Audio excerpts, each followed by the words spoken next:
I dived for the Soviet Navy in Siberia, beneath waters no man was meant to enter. The silence was oppressive, heavier than the depths themselves. My own breath echoed inside the mask like artillery in a cathedral. Shadows shifted where no light should reach, bending and twisting against the laws of physics. Down there, the cold wasn't just on your skin, it was in your bones, in your mind. And what I found still haunts me.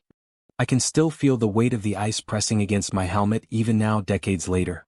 They told me this debriefing would never leave the room. They lied. I've seen fragments of my own words, classified, redacted, misfiled, as if someone else spoke them, as if I'm only an echo of myself. The mission was simple on paper. Deep insertion beneath Lake Baikal, winter of '83, under the guise of a routine hull integrity survey for our new Delta-class submarine pens. We were told nothing of the missing probe.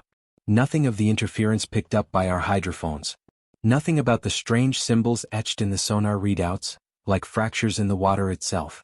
It was Cold War procedure as usual: coordinates, depth profiles, oxygen protocols. Precision, discipline, silence. The kind of silence that's thicker than water, a silence that swallows the sound of your own heartbeat. We were 5, a commander, a medic, a demolitions man, a communications officer, and me, the lead diver. Hardened men who didn't flinch at black water or black orders. We'd run operations under ice sheets where light never touched. We knew the deep, or thought we did.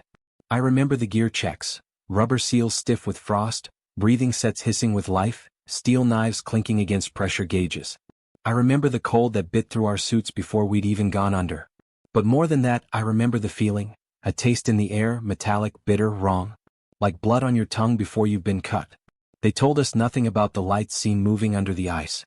They told us nothing about the divers who went down before us and never came up. This is not an operational report.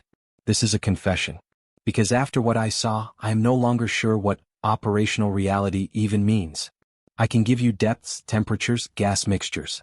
I can give you precise timelines, until the clock stopped working. I can tell you what I saw moving in the silt, what touched my suit at 90 meters, what whispered through the comms even when we switched them off. And I can tell you this: the thing in the deep does not care who wins your wars. Classified operations brief, Northern Fleet Intelligence / eyes only. Codename, Operation Glass Drown. Objective: investigate interference with under-ice communication lines near strategic submarine deployment zones. Secondary directive: locate and recover missing bathyscaphe Vostok 12 and its 3-man crew. Lake Baikal is not just the deepest freshwater body on Earth, it is a vault. In winter the ice locks down to a meter thick, smooth as glass, hiding what lies beneath. Our new Delta IV ballistic missile submarines depended on this frozen expanse as both shield and staging ground. Losing secure comms here wasn't an inconvenience. It was a breach of nuclear readiness. Hydroacoustic sensors along the eastern shelf had begun returning anomalous readings. Bursts of broadband sound, like distorted human voices rising through a storm. The signals weren't random, they pulsed in patterns. Navy technicians insisted it was mechanical interference. KGB analysts whispered it was NATO espionage. But the divers stationed at Severobaykalsk had another word for it: calling. When the bathyscaphe Vostok 12 went silent on January 17, the Northern Fleet ordered immediate recovery. Officially, the craft had suffered a power failure. Unofficially, its last telemetry showed impossible data. Depth readings that doubled back on themselves, water temperatures spiking without thermal sources, and something resembling sonar returns that moved against current vectors. We were told our orders were critical to strategic parity with the Americans. Failure meant vulnerability, to detection, to sabotage, to war itself. If NATO discovered we were deaf under the ice, they would exploit it. That was the story. The one we could accept. The one that didn't involve whispers under the hull or symbols etched in frost on the sonar screens. So we suited up. 5 men, no questions. Soviet doctrine didn't reward curiosity. The only stakes we understood were simple. Complete the mission. Recover the craft. Report nothing that could embarrass the state. Only later did we realize we weren't the first team sent in. We were just the first one expected to come back, or at least to tell the right story. We were 5 men assigned to Glass Drown, each chosen for skill, not for questions. Official files call us volunteers. That's how you describe soldiers who don't get to refuse. Commander Viktor Sokolov, mission lead. A career diver, 38, with eyes like winter steel. Sokolov trusted procedures, not people. He'd led salvage ops on nuclear wrecks and never lost a man, a fact he wore like armor. In the barracks he spoke little. When he did, it was to quote regulations, not jokes. We all believed if anyone could drag us back alive, it was him. Dr. Yuri Danilov, medic. Calm, meticulous, and unervingly curious. Danilov kept a battered notebook in his breast pocket, filled with sketches of pressure wounds and experimental treatments. He believed biology was a code waiting to be broken. In the mess hall, he'd quiz us about how long human tissue could survive hypoxia, then smile when we didn't answer. Petty Officer Sergei Antonov, demolitions. If Sokolov was a blade of ice, Antonov was a lit fuse. A compact man with quick hands and quicker temper, he lived for precision charges and calculated risk. Once rigged a sunken freighter to blow without touching the hull, proudest moment of his life. He carried a small icon of St. Barbara, patron of artillerymen, taped inside his helmet. Said it kept him lucky. Ensign Mikhail Petrov, communications. Petrov treated radio static like music. Analytical, quiet, but with a sharp wit when he let it slip. His equipment cases were immaculate, every cable coiled like a snake at rest. He swore he could tell a friend's voice through 3 kilometers of ice and water. He also swore the ice sometimes whispered back, but only when he'd had vodka. Lieutenant Commander Alexei Morozov, lead diver. Me. I was trained to go where light dies, hull breaches, reactor leaks, mine recovery. I never thought of myself as superstitious. Salt water doesn't care about your fears, it just fills your lungs. But I'd learned to trust feelings, the way water presses on you differently when something's there, even if you can't see it. That instinct kept me alive in places men weren't meant to breathe. We weren't friends. In Soviet operations, comradeship was a liability, too much attachment made hesitation. But after Baikal, after what we saw, I remember their faces clearer than my own. I remember how their voices changed in the dark. I remember how they broke.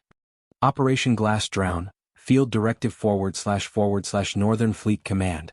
Date: January 26, 1983. Location: Severobakalsk Naval Outpost, Siberia. The briefing room smelled of diesel heaters and wet wool. Frost rimmed the windows from the inside, blurring the night beyond. A map of Lake Baikal hung on the far wall, paper edges curled from damp. The lake was marked in red ink with concentric circles, each one deeper, tighter, centered on nothing. Commander Sokolov stood at attention while Captain Rakitin read from the orders. His voice was clipped, dry, bureaucratic, as if we were being sent to repair plumbing, not dive beneath a kilometer of frozen water. Primary objective, Rakitin said, tapping the center of the map, is the recovery of Bathyscaphe Vostok 12 and its 3-man crew. Last contact at grid 54 degrees 38 minutes north, 109 degrees 53 minutes east, depth 73 meters, descending. Secondary objective, survey of hydroacoustic anomalies interfering with fleet communications. Danilov raised a hand. Anomalies? Mechanical or environmental? Classified, Rakitin said without looking up. You will collect physical data only. Command will determine interpretation. Petrov's brow furrowed, but he said nothing. Mission window is 48 hours, Rakitin continued. Insertion by tracked vehicle. Surface breach will be drilled by engineering team. You will descend in dry suits, tethered to portable winch with independent gas sets. Comms encrypted. Under no circumstances will you discuss findings outside cleared channels. Antonov muttered under his breath, same as always. We signed our orders in triplicate. The ink froze before it dried. The next morning, our equipment was packed into gray crates stenciled with block numbers instead of words. No one spoke as we loaded them onto the BTR transport, a dull green beast with treads scarred from years of service. Our gear smelled of oil and rubber, full-face masks, umbilicals, thermal undersuits stiff from cold storage. The ride to the ice site took 6 hours over rough forest roads. Snow drifted higher than the hull in places, forcing the driver to gun the engine until we lurched forward again. Sokolov sat rigid, eyes on the map. Antonov chewed a stick of black bread as if daring it to fight back. Petrov kept fiddling with his headset, listening for signals no one else could hear. Danilov just wrote notes, his pen steady even as the vehicle jolted. When we arrived, the drilling team had already cut through a meter of ice. The hole was a perfect circle, black water beneath reflecting only our breath clouds. The wind screamed flat across the lake, carrying no scent, no life, just cold. Sokolov checked his watch. We descend at 0700. Prepare the lines. No delays. I looked into the breach and felt the lake staring back. It was too calm. Too dark. Like the world beneath had been waiting for us. Field log. Glass drowned // operational timeline verified against surface control until 7:43 hours. The lake swallows sound differently than the sea. No waves, no salt, no motion, just pressure heavy and cold as iron. When we descended, it felt less like entering water and more like stepping into an unlit corridor, door closing behind. Sokolov went first, clipped to the winch cable, his full-face mask steaming at the edges. He gave the standard hand signal, clear, then dropped slowly into black. I followed, feeling the harness straps bite into my shoulders as the drum unwound. Above us, the engineers became silhouettes framed by white sky. Then the circle of light narrowed, flattened, and finally vanished as ice swallowed us whole. Temperature registered at 2 degrees Celsius. Gas mix steady, 21% O2, 79% N2. Pressure gauge correct. I repeated the numbers out of habit, though the comms were silent. Petrov insisted on minimum chatter to reduce signal bleed. I didn't ask what he meant. At 30 meters I flicked on my lamp. The beam stabbed forward only a few meters before dissolving into silted gloom.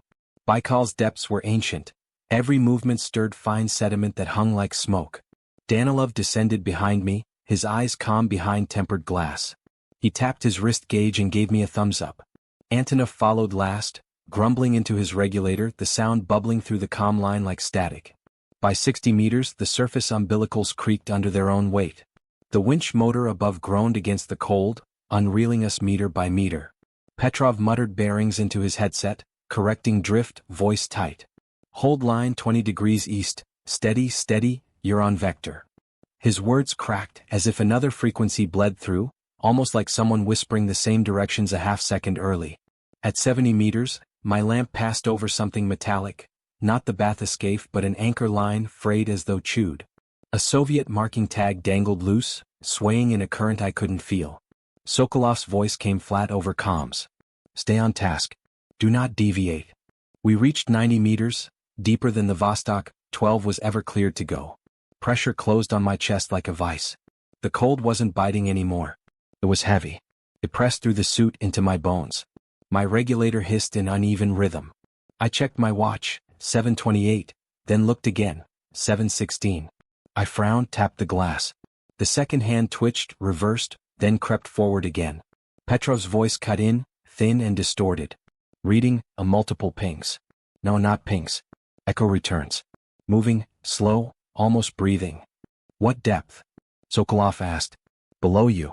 And above. Pause. Only bubbles and static. Then, maintain descent. The bathyscaphe appeared out of the dark like a half-buried insect, its hull canted into silt at an impossible angle, bow pointing straight down. No external damage. No sign of emergency jettison. Its floodlights were still glowing faintly, not full white but a sickly green, pulsing irregularly as if something inside were breathing light. Antonov swore softly. Danilov muttered, "That's not power surge, that's..." but cut himself off. We stabilized at 100 meters. The winch cable jerked, then went slack. Sokolov barked, "Surface, confirm line tension." No answer. Just faint humming through the tether, as though the ice itself vibrated. My depth gauge fluttered, 100, 112, 95, like it couldn't decide where we were. "Form up," Sokolov ordered. No drift. We go inside. I looked at the Vostok 12 again. Its observation dome was frosted from the inside. And something on that glass was moving, slowly tracing circles. Not from water current, not from our lights. Like a finger waiting for us to see. Field transcript, glass drowned // audio log partially corrupted. Time index, 7:44 to 8:09, unverified. We anchored to the hull of the Vostok 12 using magnetic clamps, lights cutting narrow cones through the green dark. The bathyscaphe looked intact but wrong, like it had been placed here, not sunk. The silt around it lay untouched, undisturbed, as if it had arrived without falling. Sokolov led the approach, his gloves steady on the hatch wheel. "No structural breach," he said. "Prepare to enter." Petrov logged the comms traffic, though the signal cracked like distant thunder. I kept catching faint syllables, Russian words half-finished, sometimes my own name whispered back. Antonov set a shaped charge on the hatch seam, insurance if it refused to turn. He didn't arm it yet.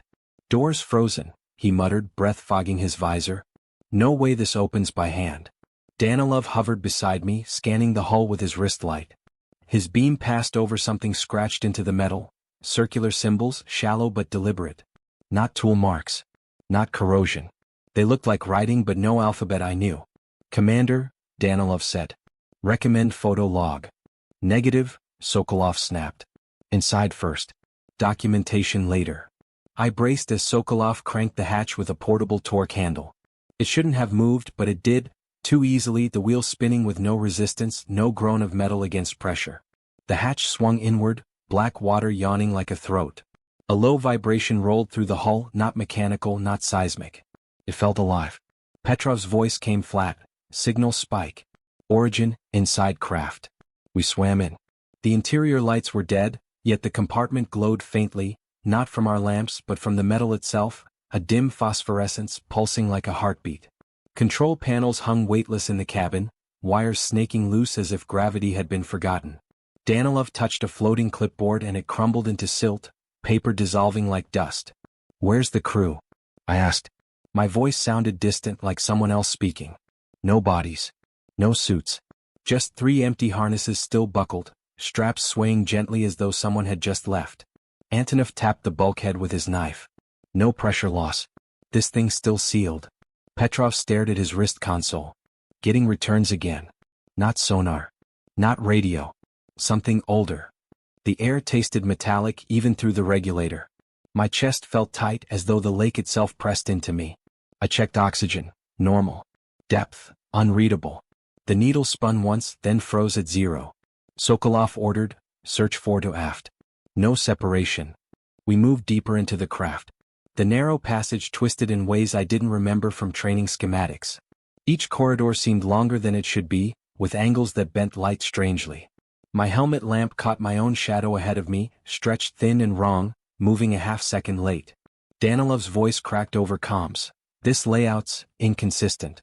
The bulkhead we passed should lead aft, not forward. Stay focused, Sokolov barked. No disorientation. This is structural distortion from pressure. But it didn't feel like pressure. It felt deliberate. At the forward viewport, Petrov froze. Commander, look. Something moved outside, pale, human-shaped, drifting just beyond the glass. Not swimming. Not walking. Just there, arms out, head tilted as if listening. When my lamp touched it, it dissolved into silt and reappeared closer, almost against the glass, face blurred by refraction. The comms hissed. A voice I didn't recognize whispered, not yet. Mission log, glass drown / internal video feed 8:10 to 8:26 hours. For the first 15 minutes, we tried to pretend this was a standard search and survey. That's how you survive disorientation, by following checklists. Sokolov took point, forcing us to log every compartment with cold efficiency. Control station, intact, no sign of forced entry. Power bus, dead but residual heat on the panels. Navigation console, unpowered, compass frozen at 354 degrees. Mark it, Sokolov said. Move on. His voice was calm but clipped, too calm. Danilov methodically photographed harness buckles, gauges, even the condensation pattern on the inner viewport. Crew probably ejected, he muttered, though he knew how impossible that was at this depth. Maybe surface breach. He said it more to himself than to us. Antonov kept fingering the detonator clipped to his harness. If this thing's compromised, we should scuttle it. Sink it deeper, erase it. Not until we recover the recorders, Sokolov shot back. Petrov stayed mostly silent, monitoring his wrist unit. Baseline signal clean, he announced finally, almost to reassure himself. No spikes. No drift. Just quiet. We moved aft toward the engineering bay. The geometry still felt wrong, but we convinced ourselves it was stress warping or bad schematics. Soviet gear wasn't famous for consistency. I checked the bulkhead seams, tracing my gloves along cold steel. No leaks. No cracks. Yet every time I touched the metal, my fingertips tingled, as if the craft was humming at a frequency too low to hear. We recovered the flight recorder from its mount. It looked intact, no external damage. Sokolov clipped it to his harness without comment. Surface will want this. Petrov, signal we've got it. Petrov keyed his transmitter. Static only. He tried again, voice firm but low. Surface, confirm channel. Glass drown primary recovered, repeat, primary recovered. No answer. Could be ice interference, Danilov offered. Signals scatter under heavy overburden. Sokolov didn't respond. He just motioned us forward. Final sweep. Then extraction. We logged the engineering compartment, tools floating weightless, coils of wire hanging midair like jellyfish tentacles. No bodies.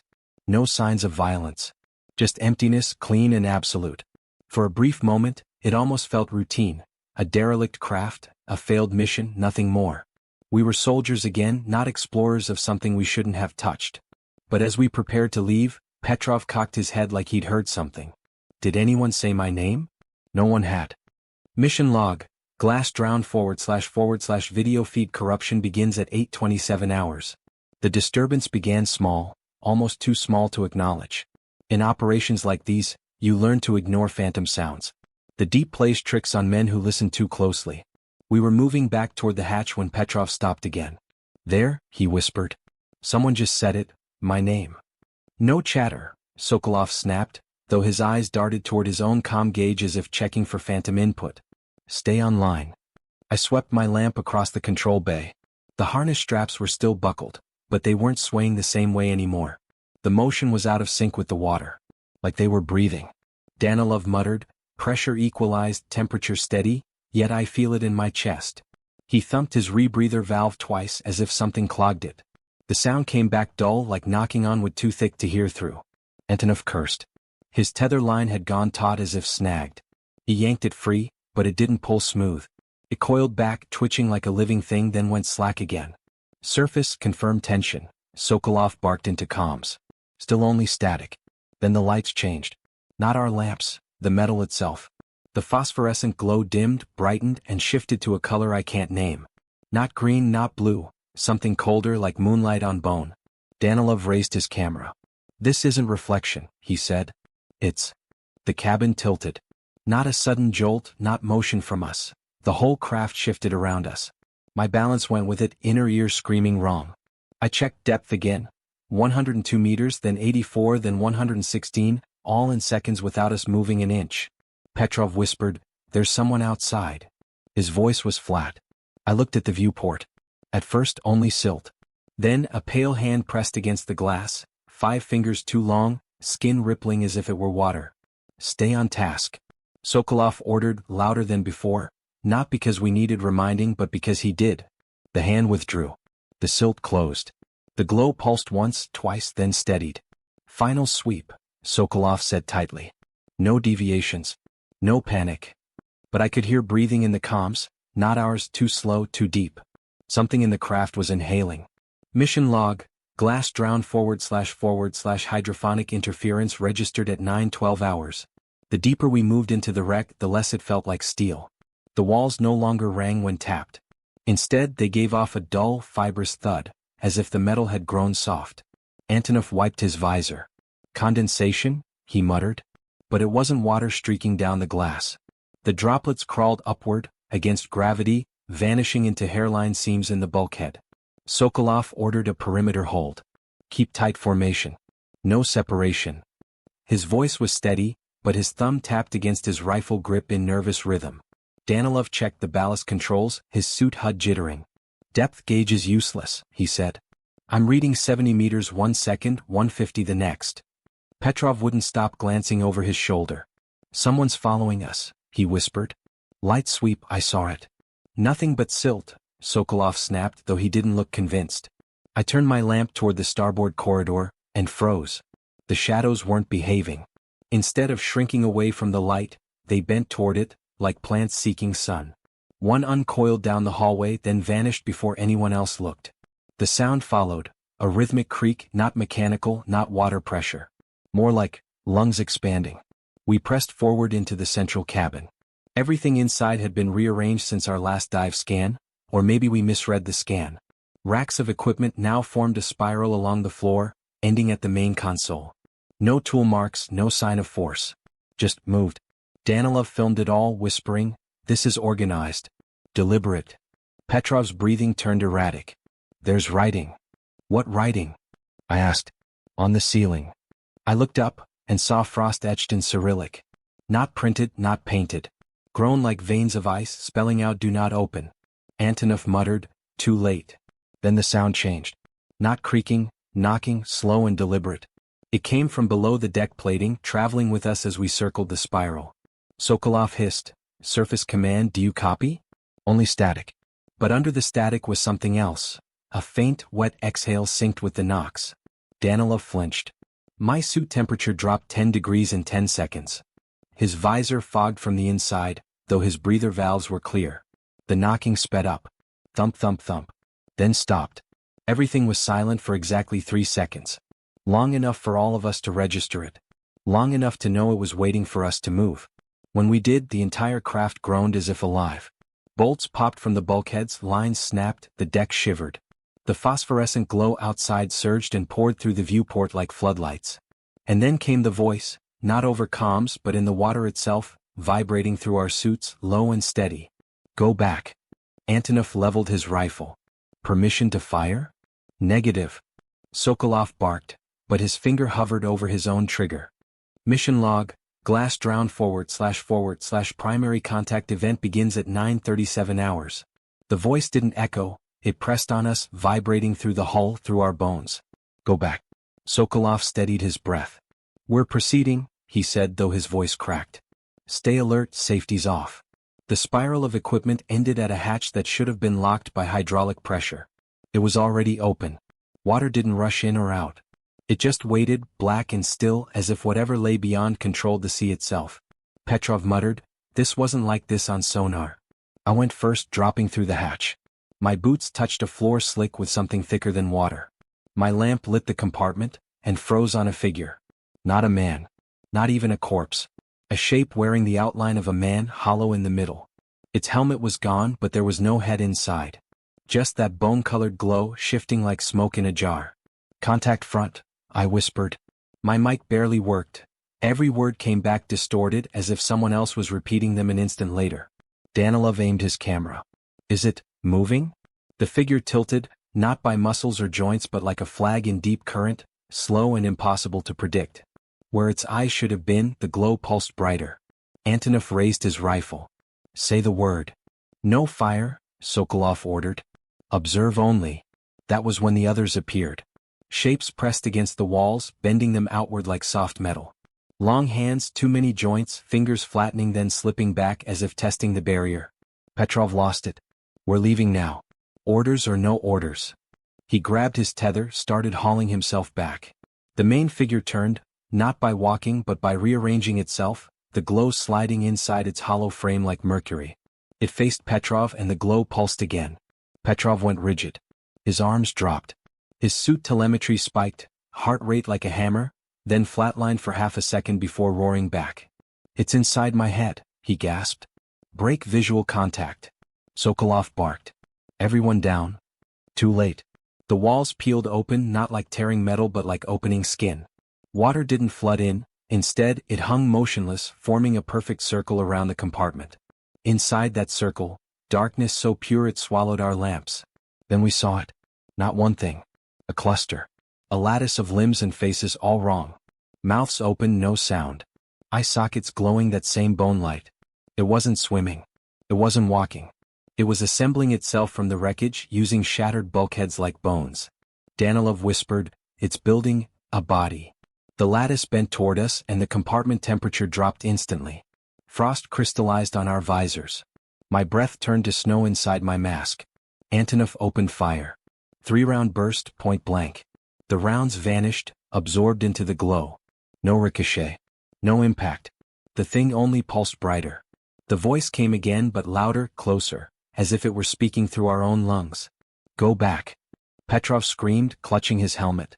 "It's showing me," he collapsed, tether line thrashing. Sokolov dragged him clear while Antonov laid suppressive fire that did nothing but illuminate the thing. Danilov kept filming until his camera froze over. The entity lunged, not fast but inevitable like a tide coming in. One limb extended, brushing Antonov's arm. His suit gauge blinked, temperature minus 22 degrees Celsius. Ice cracked inside his breather. He wrenched free, shouting, "It burns cold." We retreated to the hatch. The thing didn't chase. It just watched, folding back into itself, that glow dimming like an eye closing. Petrov's last coherent words before we sealed the compartment. It's not alive, it's waiting. Mission log, glass drowned // anomalous phase transition at 10:24 hours. We sealed the hatch, but the glow seeped through the seams, not as light but as memory. I could feel it tracing the inside of my skull like icy fingers, rewriting something I hadn't even thought yet. Sokolov shoved Petrov into the airlock chamber, his breathing ragged. The medic's readouts showed erratic spikes. O2 depletion without exertion, temperature inversion in his bloodstream. His veins were colder than the surrounding seawater. Petrov stared at us through a visor fogged from inside. It's showing me places I don't know. Maps. Names and symbols, not words.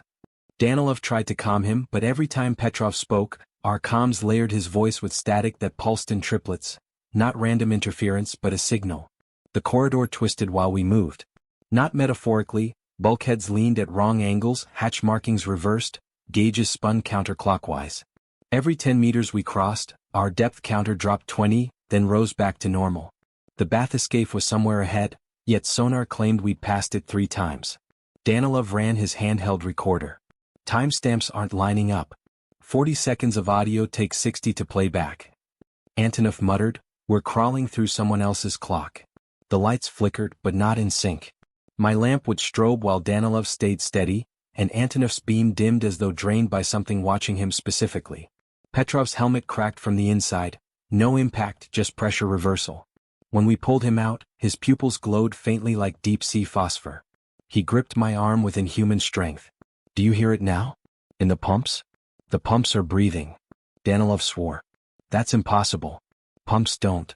Then we heard it, a low sighing sound running through the ballast system, perfectly timed with our own breathing, like the entire facility was alive and matching our pulse.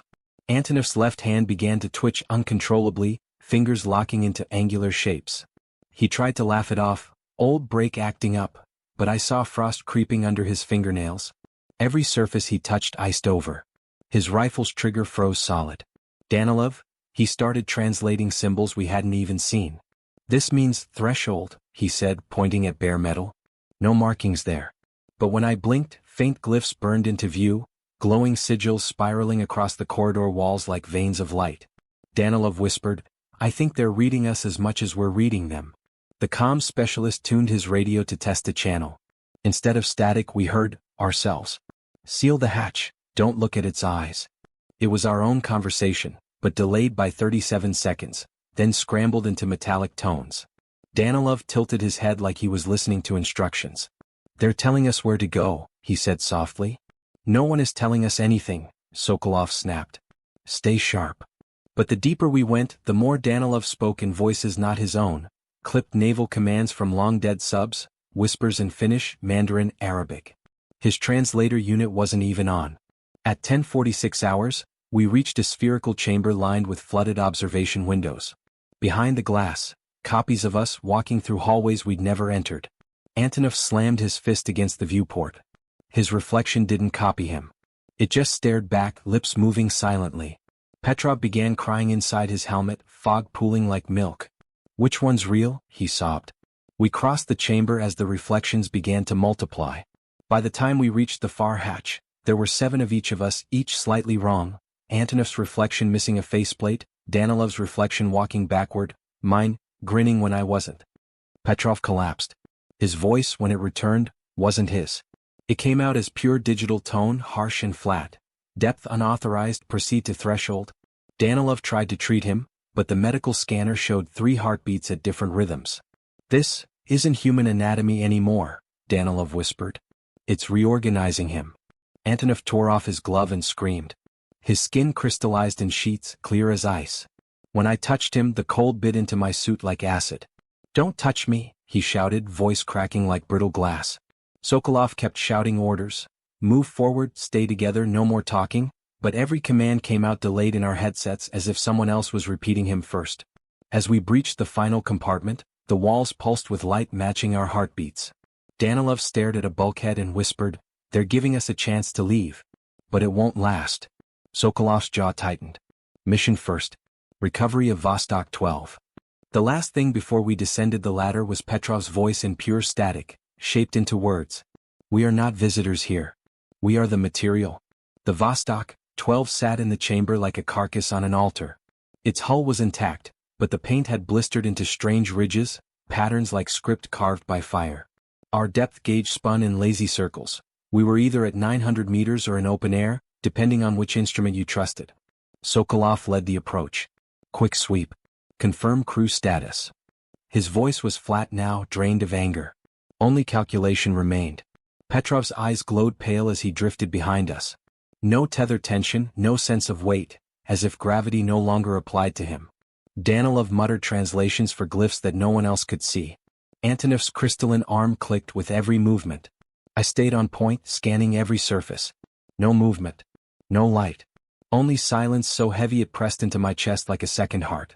Then the hatch on Vostok 12 opened on its own. Inside, 3 figures seated upright. Helmets cracked from the inside. Faces, gone, not decomposed, just erased like something had wiped them smooth. Their suits looked inflated, yet every gauge read 0 pressure. Danilov raised his camera. "It's not death," he whispered. "It's extraction." The compartment lights cut out. We were blind except for the glow leaking from Petrov's eyes. The water vibrated around us. Not waves, not current, but sound turned into pressure. A shape coalesced in the darkness, the same lattice of limbs and faces we'd seen before, but denser now, solid enough to cast shadow. It hovered above the Vostok, arms opening like a welcome. Sokolov shouted, "Weapons free." Antonov fired. The rounds never reached it. They hung in mid-water like bubbles, then drifted backward toward us, embedding harmlessly into the wall. Petrov's voice, pure static, cut through the channel. "It does not want war. It only wants form." The entity struck. The chamber imploded without collapsing, walls folding like soft tin, metal bending in spirals instead of breaking. We were hurled backward, untethered. I felt something pass through me, cold and infinite, showing me stars I'd never seen, cities I'd never heard of, lives I'd never lived. For a second I wasn't myself. I was everyone and nothing. Danilov screamed. His visor filled with writing, glowing runes crawling across his faceplate, burning into his skin underneath. Antonov's crystalline arm shattered and reformed in jagged shards, moving on its own like it wanted to crawl away. Sokolov tried to grab Petrov, but Petrov's body unraveled in his hands. Not blood, not bone, just threads of light twisting into the entity. Then it looked at us. Not with eyes. It was eyes, thousands of them all blinking in sequence. I couldn't breathe. My regulator hissed, but no air entered.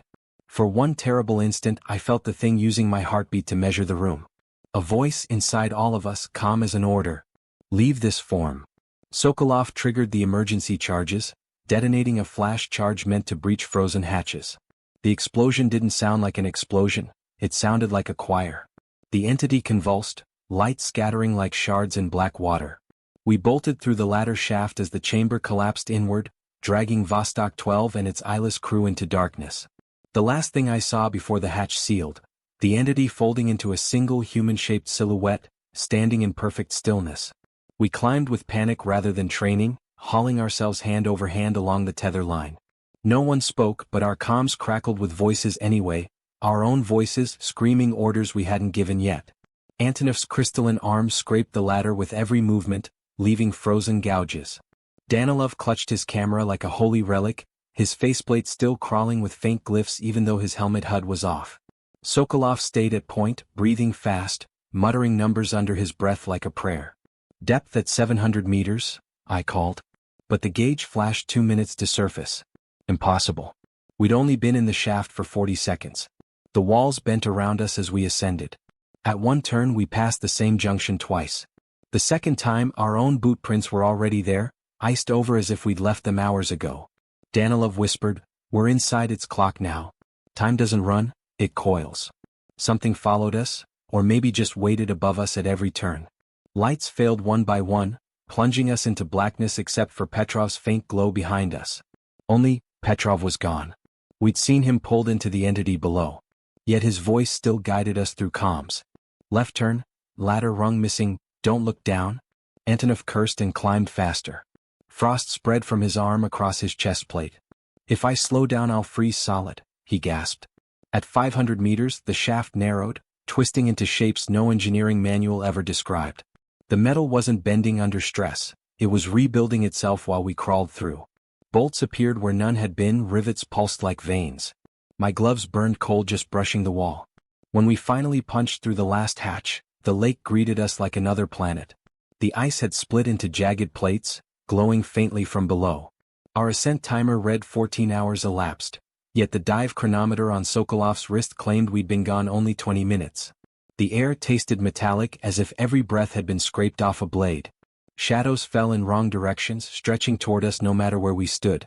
The sun hung low, frozen at an angle that didn't match our coordinates. Danilov staggered on the ice, pointing his camera back at the hole. "It's not closing," he whispered. He was right. Water just hung there, bulging upward in defiance of gravity, shimmering with that same bone-colored glow. Sokolov slammed his comm switch. "Command, package recovered, initiating extraction." His voice was steady, but I heard the tremor underneath. No reply. Only Petrov's voice again, crisp and electronic. "You didn't recover it. It recovered you." Our transport hovercraft was already waiting on the ice, engines running, ramp lowered, crew standing by as if they'd known exactly when we'd surface. Too soon. Too perfect. Antonov collapsed on the ramp, frost spreading up his neck. Danilov screamed as his camera melted in his hands, runes boiling off the casing like steam. Sokolov barked for medics, but the crew just stared, unblinking as if waiting for an order they'd already heard. I looked back one last time. The hole into the lake hadn't sealed. And far below, in the black water, something human-shaped was still watching us climb away. They pulled us straight into quarantine, if you can call a warehouse with floodlights and soldiers a medical ward. No one spoke to us directly. Every order came through an intercom. The air smelled of disinfectant and hot metal. The frost creeping up Antonov's arm never stopped. Surgeons tried to amputate. The bone saw shattered like glass before it touched him. Eventually, his left arm simply vanished at the shoulder. No blood, no wound, just gone as though it had been unscrewed from reality. He didn't scream. He didn't even notice until they told him. Petrov was gone, but his voice wasn't. Every so often, our debrief headsets crackled with those flat electronic tones spelling out naval codes only he could have known. When I mentioned this to the doctors, they marked it as auditory hallucination. But I wasn't the only one who heard it. Danilov still walked, still spoke, but his medical knowledge was wrong. He'd diagnose wounds in ancient terms, recommend treatments using herbs extinct for centuries, then describe surgical techniques that haven't been invented yet. He tried to repair Antonov's missing arm by naming bones humans don't even have. Sokolov didn't remember the dive at all. According to him, Vostok 12 was empty, the mission routine, no anomalies encountered. He passed every cognitive test with perfect scores. Yet every time I asked about the entity, his pupils dilated like he'd heard a sound no one else could. I thought I'd escaped clean. But back in isolation, the shadows in my room moved when I didn't. At first, they only stretched in the wrong direction. Then they started standing up. I stopped sleeping with the lights off. We were all different now. And whatever we'd brought back, or whatever had followed us, wasn't done with us yet. The extraction was too smooth. The hovercraft arrived exactly where and when it shouldn't have been able to. The officers on deck didn't rush to help. They didn't even ask what happened. They just took our helmets off and stared at us like specimens. At Severodvinsk, the debrief was sterile and chilling. No windows, just white walls and overhead lamps humming in perfect sync. A KGB colonel asked questions from behind glass. I couldn't see his face, only my reflection staring back, pale and unsteady. State your mission outcome. Recovery failed. Vostok 12 lost. One casualty, Petrov. Any anomalous activity? No, Comrade Colonel. Just equipment malfunction and disorientation. The words tasted wrong in my mouth, but I couldn't stop them. Whenever I tried to speak the truth, it twisted into something else, as if my own voice had been edited before leaving my throat. Danilov's report matched mine exactly, down to the pauses. He didn't even remember writing it. Antonov sat silent through his medical evaluation, eyes fixed on a corner of the room no one else could see. Sokolov, completely calm, signed off on every page, swearing we'd entered an empty facility and returned without incident. The official file reads, dive to 850 m depth. No contact with foreign powers. Bathyscaphe unrecoverable due to structural collapse. Diver fatigue and hypothermia, no unusual findings. The missing hours? Erased. The telemetry loops? Deleted. My helmet cam footage? Corrupted, they said, though I saw a technician watching it play back before the tape was sealed in a gray case marked non-existent archives. We were reassigned to separate bases within a week. Danilov shipped to Murmansk on medical leave. Antonov transferred to an Arctic test range for observation. Sokolov promoted to a desk job near Moscow, reward or containment I couldn't tell. Meh. I was told to take a month off, then report to a deep diving school that doesn't officially exist. The last day of debrief, the colonel leaned close enough for me to see my own eyes in his glasses. "You saw nothing," he said softly. I tried to argue but my words came out different. "We saw nothing." He smiled faintly. "Good. Then you'll do well for the next assignment." As I left the room I heard Petrov's voice, thin, electronic, coming from an unplugged intercom speaker. "You're already part of it?" 3 months later I was walking alone on the pier at Polyarny. Early morning. Sea fog so thick you could taste the salt in it. The harbor was quiet except for the slow groan of ice shifting against the pilings. I stopped when I saw a figure at the far end of the dock. A diver's suit, old, Soviet issue, the kind with the brass helmet, standing perfectly still, staring out over the black water. The surface didn't ripple, even though the air was dead calm. I thought it was a hallucination. I hadn't been sleeping well. But when I blinked, the figure didn't vanish. It raised one gloved hand in a slow, deliberate motion, not a wave, more like a signal. I stepped closer. The helmet glass was fogged from the inside, as if something was breathing behind it. For one horrible second, I thought I saw Petrov's face pressed against the glass, lips moving soundlessly. The suit tipped forward and fell into the water without a splash. No bubbles. No wake. Just gone.